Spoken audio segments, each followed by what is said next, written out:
नाश हम बनेंगे या संगठन को बनाएंगे या उसी रास्ते में अगर अच्छा दोस्त मिलेगा तो दोस्ती करेंगे।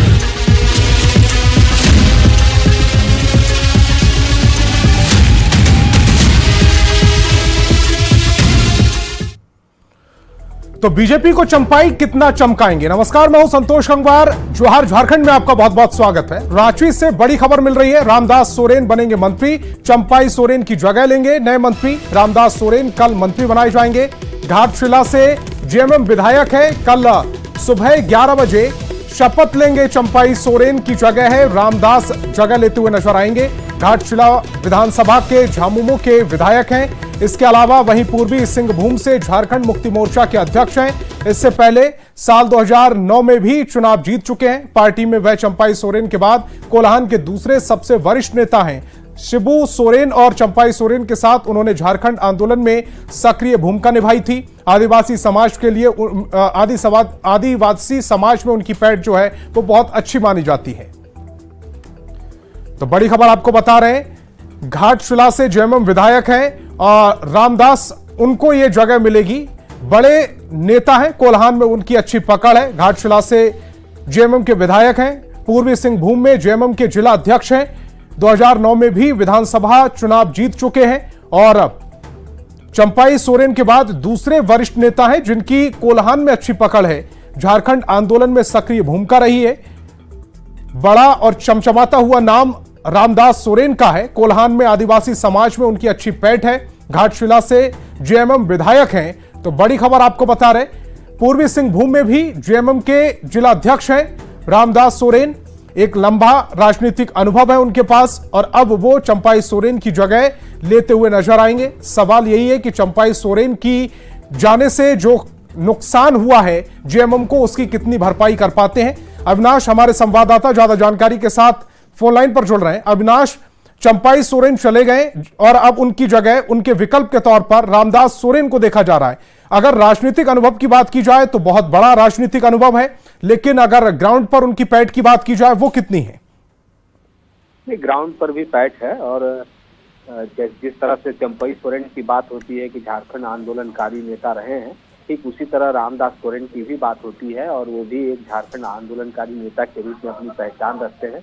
लंबे समय से राजनीति में हैं, दूसरी बार के विधायक हैं और जो सवाल लगातार कोल्हान में ये बातें हो रही थी कि क्या चंपाई सोरेन के जाने के बाद वैसा कौन सा चेहरा होगा, कौन वो वरिष्ठ नेता होगा जो उनके जो अधूरे कार्य या हम ये कहें कि संगठन के लिए जो अधूरे कार्य रह गए हैं उसे कौन पूरा करेगा। तो अब हम ये कह सकते हैं कि रामदास सोरेन को पार्टी ने आगे बढ़ाया है क्योंकि वो वरिष्ठ भी हैं और जो बाकी कोल्हान के विधायक है उनसे राय मशवरे के बाद ही ये निर्णय लिया गया है।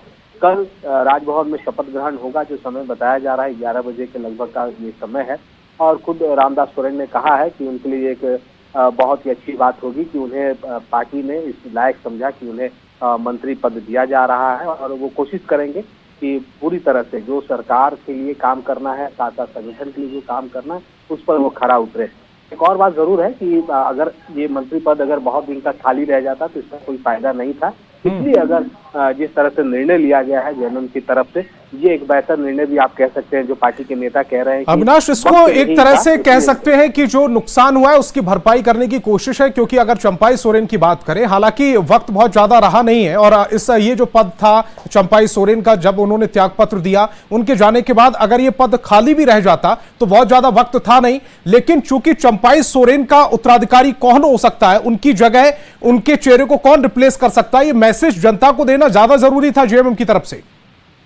मैं उत्तराधिकारी तो नहीं कहूंगा क्योंकि चंपाई सोरेन ने अपने उत्तराधिकारी के तौर पर अपने बेटे को आगे किया है, बाबूलाल सोरेन को। लेकिन संगठन के अंदर में अगर हम कोल्हान की बात करें तो कोल्हान के अंदर उस फिलिंग द ब्लैंक जिसको आप कह सकते हैं कि कौन उसको भर सकता है, उसमें अविनाश आपको रोकना चाहूंगा। राजगीर लेकर चलते हैं सीधे अपने दर्शकों को। बिहार को स्पोर्ट्स कॉम्प्लेक्स की सौगात मिल रही है और वहां से सीधी तस्वीरें आप अपने टेलीविजन स्क्रीन पर देख पा रहे हैं, जहां पर सीएम नीतीश कुमार इस समय राजगीर में मौजूद है। बिहार को स्पोर्ट्स कॉम्प्लेक्स की सौगात मिल रही है। चूंकि आज खेल दिवस भी है और ऐसे मौके पर ये जो बड़ी सौगात मिल रही है इसके अपने अलग ही मायने हैं। खेल एकेडमी और खेल विश्वविद्यालय की भी सौगात मिल रही है। इंडोर और आउटडोर स्टेडियम भी इस जगह उपलब्ध हैं। खेल के साथ खिलाड़ियों को बढ़ावा देने के लिए सरकार की एक अलग कोशिश है। खेल और खिलाड़ियों को सीएम की ये बड़ी सौगात इस समय आप अपनी टेलीविजन स्क्रीन पर देख पा रहे हैं। राजगीर से तस्वीरें देख पा रहे हैं जहां पर बिहार को स्पोर्ट्स कॉम्प्लेक्स की सौगात मिल रही है। खेल एकेडमी और खेल विश्वविद्यालय की सौगात एक साथ सीएम नीतीश कुमार देते हुए नजर आ रहे हैं। इस समय भ्रमण कर रहे हैं और भ्रमण इसमें कई खेलों को बढ़ावा दिया जाएगा, खासकर हॉकी को भी बढ़ावा दिया जाएगा। आनंद हमारे संवाददाता ज्यादा जानकारी के साथ जुड़ रहे हैं। आनंद, इस समय जो तस्वीरें हम देख पा रहे हैं ये इस तरह से भी देख सकते हैं कि खेल के क्षेत्र में भी बिहार को एक और सौगात के साथ साथ बिहार के जो मुकद्दर है उसको चमकाने की कोशिश है। बिल्कुल, देखिए बिल्कुल आपने सही कहा। और राजगीर स्पोर्ट्स कॉम्प्लेक्स न सिर्फ बिहार के लोगों के लिए बल्कि बड़ा सौगात है नीतीश कुमार की तरफ से।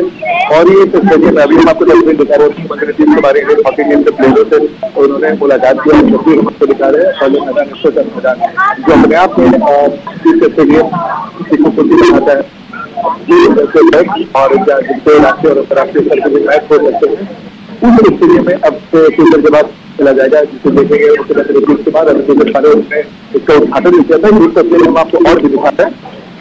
मुख्यमंत्री नीतीश कुमार अभी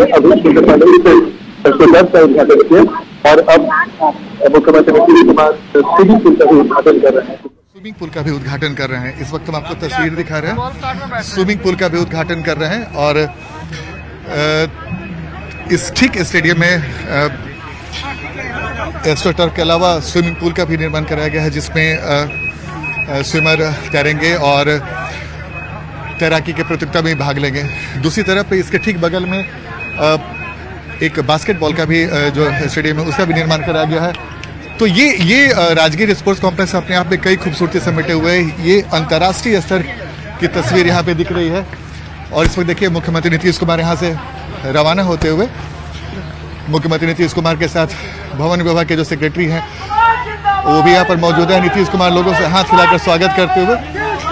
तो ये तस्वीर है नीतीश कुमार ने कुछ देर पहले यहाँ पर पहुंचकर न सिर्फ एस्ट्रोटर्फ का उद्घाटन किया बल्कि स्विमिंग पूल उसका भी उद्घाटन किया। और कुछ देर के बाद यहाँ पे आपको एक अंतर्राष्ट्रीय मैच भी राष्ट्रीय मैच भी देखने को मिलेगा जब हॉकी प्लेयर यहाँ पर अपने हुनर दिखाएंगे। तो हम आपको लगातार अपने दर्शकों को तस्वीर दिखा रहे हैं जहाँ पे राजगीर स्पोर्ट, चूंकि राजगीर अपने आप में कई इतिहास संजोए हुए हैं, क्योंकि यहाँ पे कुछ देर पहले ही नालंदा विश्वविद्यालय की स्थापना की गई थी और उसके बाद अब राजगीर स्पोर्ट्स कॉम्प्लेक्स का उद्घाटन। देखिए बहुत दिलचस्प तस्वीर, हमारे दर्शकों और हमारे खिलाड़ियों का उत्साह बढ़ाने के लिए तस्वीर कई मायनों में बेहद महत्वपूर्ण होने वाली है। आने वाले समय में खिलाड़ियों का उत्साह आप समझ सकते हैं। यहाँ पे 16 तरह के स्टेडियम बनाए गए हैं, 16 तरह के खेल का आयोजन किया जाएगा। और सबसे बड़ी बात है कि न सिर्फ यहाँ पे खेल का आयोजन किया जाएगा बल्कि खिलाड़ियों को ट्रेनिंग भी दी जाएगी। ये संभवतः पहला ऐसा स्टेडियम है देश में जहाँ पे खेल के साथ साथ खिलाड़ियों की भी ट्रेनिंग दी जाएगी। और यही वजह है कि जब आज उद्घाटन के मौके पे अंतर्राष्ट्रीय खेल दिवस है, उस उद्घाटन के मौके पे भारत जो इंडियन हॉकी टीम है वो यहाँ पे पहुंची हुई है और कुछ देर के बाद एक फ्रेंडली मैच यहाँ पे खेला जाएगा। तो लगातार हम आपको तस्वीर दिखा रहे हैं और बताने की कोशिश कर रहे हैं कि राजगीर क्यों खास है। राजगीर न सिर्फ अंतर्राष्ट्रीय स्तर की जगह बनती जा रही है बल्कि एक जगह पर 16 खेल होंगे। ये सिर्फ खिलाड़ियों को बढ़ावा नहीं देगा, ये रोजगार को भी बढ़ावा देगा, क्योंकि 16 खेल एक जगह होंगे तो वहां पर छात्र आएंगे, गेम्स जब होंगे तो वहां पर खिलाड़ी आएंगे और ऐसे में जो वहां की आवाम होगी, पब्लिक होगी, उनको भी रोजगार मिलेगा। बिल्कुल आपने सही कहा। ये सिर्फ एक खेल को बढ़ावा देने के लिए नहीं। हाँ, बिहार के खिलाड़ी जो बार बार इस बात की शिकायत करते थे कि भाई बिहार में हम श्रेयसी सिंह हैं जो अंतर्राष्ट्रीय खिलाड़ी, हम उनसे बातचीत करने की कोशिश करते हैं। इस वक्त श्रेयसी सिंह हमारे साथ मौजूद हैं जो ओलंपिक में। श्रेयसी, बहुत बधाई, आपने ओलंपिक में पार्टिसिपेट किया और आज बिहार के लोगों के लिए इतना बड़ा स्वागत कैसे देखती हैं? आई थिंक बहुत ही खुशी की बात है हम सभी लोगों के लिए, एक खिलाड़ी होने के नाते और एक नेत्री होने के नाते। ये जो इतना भव्य इंफ्रास्ट्रक्चर हम लोगों के बीच में बन के खड़ा हुआ है, ये खिलाड़ियों को वो सही प्लेटफॉर्म देगा, वो सही अपॉर्चुनिटी देगा जिसमें खेल आगे बढ़ सकेगा बिहार में। तो निश्चित रूप से बहुत गर्व होता है, बहुत खुशी हो रही है। सबसे बड़ी बात है कि यहाँ पे सिर्फ खेल का ही आयोजन नहीं होगा, बल्कि यहाँ पे खिलाड़ियों को तैयार करने की ट्रेनिंग भी दी जाएगी। ये कितना महत्वपूर्ण है? कभी आपने इस तरह का स्टेडियम देखा है कभी इंडिया में? एक्चुअली ये मेरा पहला विजिट था यहाँ पर, और इंडिया में इस तरह का स्टेडियम मैंने कहीं नहीं देखा है। और मुझे गर्व है कि ये बिहार में स्टेडियम बन के खड़ा हुआ है, और इसकी जो स्ट्राइकिंग रिजेम्बलेंस है with Nalanda university, it gives that importance of sports university. तो बहुत ही खुशी हो रही है, एक बहुत ही इमोशनल पल भी है हम लोगों के लिए कि बिहार में जिस यूनिवर्सिटी की बात हम लोग कई सालों से सुनते आ रहे थे, आज हम लोगों के बीच में बन के खड़ा हुआ है। यहाँ पे हॉकी मैच हो रहा है, खिलाड़ियों का आज मेजर ध्यानचंद जी का बर्थडे भी है, और उस दिन सभी खिलाड़ियों का सम्मान भी हो रहा है, सम्मान समारोह हो रहा है। तो निश्चित रूप से बहुत ही इमोशनल और बहुत ही हैप्पी मोमेंट है। आप क्या चाहते हैं खिलाड़ी के तौर पे, क्या चाहते हैं कि यहाँ पे और क्या कुछ किस तरह का आयोजन हो जल्द से जल्द, ताकि खिलाड़ियों को प्रोत्साहन मिले? आई थिंक देखिए, यहाँ पर जो इंफ्रास्ट्रक्चर डेवलप हुआ है, यहाँ नेशनल लेवल कॉम्पिटिशन्स हो सकते हैं, इंटरनेशनल लेवल कॉम्पिटिशन्स हो सकते हैं, तो उनको हमें बिहार स्टेट को जल्द से जल्द होस्ट करना चाहिए। जो फेडरेशंस हैं उनको अपने सीनियर अथॉरिटीज, सीनियर फेडरेशंस को बताकर यहाँ पर वो कैंप्स ऑर्गेनाइज करने चाहिए, वो कॉम्पिटिशन्स कराने चाहिए, चाहे नेशनल लेवल के भी हो, सिलेक्शन कैंप्स हो, इंडियन टीम के जो सिलेक्शंस होते हैं वो सब हो सकते हैं। खास तौर से ये जो इंफ्रास्ट्रक्चर यहाँ बना है, इसी तरह के इंफ्रास्ट्रक्चर की जरूरत हमें बिहार के और जिलों में भी है। तो जितना ज्यादा इंफ्रास्ट्रक्चर डेवलपमेंट होगा, उसके मेंटेनेंस के ऊपर ध्यान जाएगा, उतना ही खिलाड़ियों को और खेल को प्रोत्साहन मिलेगा। अच्छा मैम, खिलाड़ियों को इस बात की शिकायत रहती थी कि उसको एक अच्छा प्लेटफॉर्म नहीं मिला, आज का दिन कितना बदल देगा सब कुछ? मैं तो अपने करियर में देख रही हूँ कि हम लोग बोलते थे कि प्रतिभाओं की कमी नहीं है, प्रतिभाओं को खोज निकालने का काम करना और एक प्लेटफॉर्म पे और एक अपॉर्चुनिटी उन लोग को प्रदान करनी है। तो निश्चित रूप से उस सोच से लेकर आज ये अपॉर्चुनिटी हमारे सामने है, धरातल पे ये योजना हमें दिख रही है। तो निश्चित रूप से ये तो बहुत बड़ा गिफ्ट है जो आदरणीय मुख्यमंत्री जी ने पूरे बिहार के खिलाड़ियों को और खेल के से जुड़े हुए जितने लोग हैं सबको दिया है। तो हमारे वाले समय अंतर्राष्ट्रीय शूटर श्रेयसी सिंह फिर से देख सकेंगे यहाँ पे और भी? डेफिनेटली मुझे क्या लगता है कि अब तो सिर्फ शूटिंग में क्यों, हर एक खेल में, चाहे वो हॉकी हो, निशानेबाजी हो, सेप्टाक्रा हो, या तलवारबाजी हो, सेलिंग हो, इन सब में बढ़त मिलेगी, इन सब में बच्चे आगे बढ़ेंगे। अच्छा मैम, स्टेडियम का निर्माण हो गया सब कुछ? बिल्कुल। तो देखिए, श्रेयसी सिंह थी जिन्होंने विस्तार से बताया कि इस स्पोर्ट्स कॉम्प्लेक्स के निर्माण के बाद न सिर्फ खिलाड़ी बल्कि खेल का भी काफी विकास होगा। हम लगातार तस्वीर दिखा रहे हैं और हम लगातार आपको तस्वीर भी दिखा रहे हैं। आप सर, आपका नाम क्या हुआ? मेरा नाम सुधांशु शेखर। अच्छा, आज आपको भी सम्मानित किया गया, जरा दिखाएं हमारे। देखिए, आज बिहार के खिलाड़ियों को सम्मानित भी किया गया। देखिए, बिहार राज्य खेल सम्मान सुधांशु शेखर 25 लाख का चेक। सर, आपने किस में पार्टिसिपेट किया था? मैं सेलिंग इवेंट में एशियन गेम्स में, लास्ट एशियन गेम्स में पार्टिसिपेट किया था। कैसा लग रहा है सर ये आज इस तरह का अंतर्राष्ट्रीय स्तर का स्टेडियम देखे? ये बहुत ही मतलब बिहार के युवाओं के लिए बहुत ही उत्सव का बात है। इससे इस जो खेल सम्मान समारोह है, इस खेल सम्मान समारोह को देखते हुए युवाओं में और जोश और जुनून आएगा और वो भी मेहनत करेंगे और नेक्स्ट एशियन गेम्स और आने वाले ओलंपिक्स में और अच्छा रिजल्ट देखने को मिलेगा। आप लोग भी चाहते हैं कि बिहार में जो राष्ट्रीय स्तर के जो खेल होते हैं वो यहाँ पे आयोजन हो और जल्द से जल्द हो? जरूर होना ही चाहिए। इससे युवाओं को देखने को, सीखने को बहुत ज़्यादा मिलता है। स्पोर्ट्स में एक क्या होता है, हम ज़्यादा देख के सीखते हैं, तो ऑब्वियसली इवेंट, इंटरनेशनल इवेंट अगर होता है तो बहुत ही गर्व की बात। अच्छा, एक सवाल का जरूरी है, आज बिहार के खेल की तस्वीर कितने बदलने वाली है आज इस स्टेडियम के उद्घाटन के बाद? Can't imagine. चलिए सुधांशु, ऑल द बेस्ट। तो देखिए, सुधांशु शेखर को भी आज सम्मानित किया गया है और हम आपको पहले तस्वीर दिखा रहे हैं। एक जो हमारे दर्शक हैं न्यूज 18 के माध्यम से अंतर्राष्ट्रीय राजगीर स्पोर्ट्स कॉम्प्लेक्स का जो उद्घाटन हुआ उसमें जो हॉकी मैच का आयोजन किया गया उसकी भी लाइव तस्वीरें देखें। और वो उन्हें इसलिए भी मैं बताने की कोशिश कर रहा हूँ कि ये बिहार के राजगीर में इसका आयोजन किया गया है, जो अपने आप में बेहद महत्वपूर्ण है। इस वक्त देखिए वार्म अप चल रहा है और कुछ देर के बाद वार्म अप के बाद ये मैच की शुरुआत हो जाएगी। लेकिन आनंद, वहां पर कुछ दर्शक भी पहुंचे हुए हैं जो लुत्फ उठा रहे हैं और वो वोटर भी होते हैं। उनसे एक बार जरा ये पूछने की कोशिश कीजिए कि कभी उन्होंने सोचा था कि इस तरह का लाइव मैच वो देखने आएंगे बिहार में, वो भी दर्शकों जो खिलाड़ी हैं उनको इतने नजदीक से देखेंगे, इतने नजदीक से इस खेल की अनुभूति करेंगे? बिल्कुल बिल्कुल, हम कोशिश कर रहे हैं कि कुछ लोगों से बातचीत करें और उनसे करें। लेकिन रविंद्र शंकरन डीजी हैं बिहार के, जिनका एक बड़ा योगदान है बिहार में खेल को बढ़ा। रविंद्र सर, क्या कहेंगे आज के दिन के लिए? सीधा सा सवाल, बिना कुछ लाग लपेट के। राष्ट्रीय खेल दिवस के अवसर पर बिहार सरकार के द्वारा इतना बड़ा तोहफा बिहार के खिलाड़ियों के लिए, इससे ज्यादा खुशी की बात हो ही नहीं सकता है पूरा बिहार वासियों को और बिहार खिलाड़ियों को। This is the biggest gift A sportsman can get. तो आज से बिहार के खेल में हम कितना बदलाव देख सकते हैं आज के बाद जो आज उद्घाटन हुआ? देखिए, बिहार में बदलाव हम ऐसा देखते हैं मेडल के हिसाब से। अच्छा, बिल्कुल। हम लोग ये तय करके निकले थे हम 2028 में ओलंपिक्स तक पहुंचेंगे, लेकिन हमारा 2 खिलाड़ी 2024 में ही ओलंपिक्स पहुंच गए। एक श्रेयसी सिंह और आज की तारीख में पेरिस पैरा ओलंपिक में शैलेश सिंह वहां पर मौजूद है ओलंपिक विलेज में, और मेरा उम्मीद भी है उनसे मेडल का है। तो अब हम अपना लक्ष्य तय कर रहे हैं 2028 में ज्यादा से ज्यादा बिहार का खिलाड़ी भाग ले, और 2032 में कोई बिहार का खिलाड़ी मेडल लावे। उसका तैयारी अब आज से यहाँ से शुरू हो रहा है। बिहार में क्या राष्ट्रीय खेल जैसे बड़े आयोजन हो सकते हैं यहाँ पे? बाकी चूंकि क्रिकेट का भी स्टेडियम बनना है, तो आईपीएल के मैच भी हम यहाँ देख सकते हैं, या फिर कोई राष्ट्रीय और अंतर्राष्ट्रीय टूर्नामेंट? आप आज भर वेट कर लीजिए, कल आपको बहुत बड़ा एक अनाउंसमेंट होने जा रहा है। आपको खुद समझ में आ जाएगा कितना बड़ा इवेंट हम लोग करने जा रहे हैं। हम ये नहीं पूछेंगे, लेकिन ये सिर्फ आप हिंट कर सकते हैं कि कोई बड़ा आयोजन होने जा रहा है। करेक्ट। हाँ, मैं ठीक है, 1 सेकंड में बुला ही लेता हूँ। तिर्की जी, बिल्कुल। दिलीप तिर्की, अंतर्राष्ट्रीय हॉकी प्लेयर दिलीप तिर्की, जो इस वक्त हमारे साथ हैं। हम कोशिश करते हैं उनसे भी बातचीत करने का। बेहद दिलचस्प और दुर्लभ पल होता है जब बिहार में दिलीप तिर्की सर जैसे रवि सर, दिलीप सर, हम लोगों ने बचपन से देखा है हॉकी मैच, और दिलीप तिर्की सर हमारे साथ इस वक्त मौजूद हैं। सर इधर आ जाइए सर, सामने आ जाइए। अंतर्राष्ट्रीय hockey player Dilip Tirkey sir इस वक्त हमारे साथ मौजूद हैं। सर, आज बिहार में राजगीर स्पोर्ट्स कॉम्प्लेक्स का उद्घाटन हुआ सर, और आज यहाँ पे स्टोटर भी दिख रहा है। एक हॉकी प्लेयर के नाते क्या कहेंगे सर आज? ये हमारा सौभाग्य की बात है कि हमने कभी सोचा नहीं था बिहार राज्य में आज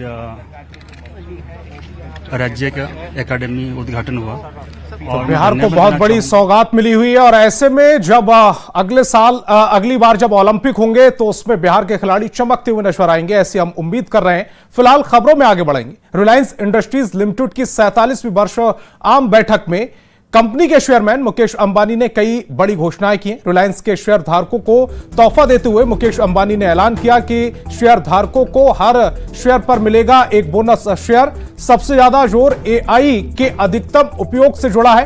आरआईएल के चेयरमैन मुकेश अंबानी ने कहा कि एआई को ज्यादा सुलभ बनाने के लिए जियो ब्रेन लाया जाएगा। जियो ऐसे उपकरणों और प्लेटफॉर्म का एक व्यापक समूह विकसित कर रहा है जो संपूर्ण एआई लाइफ साइकिल को कवर करेगा।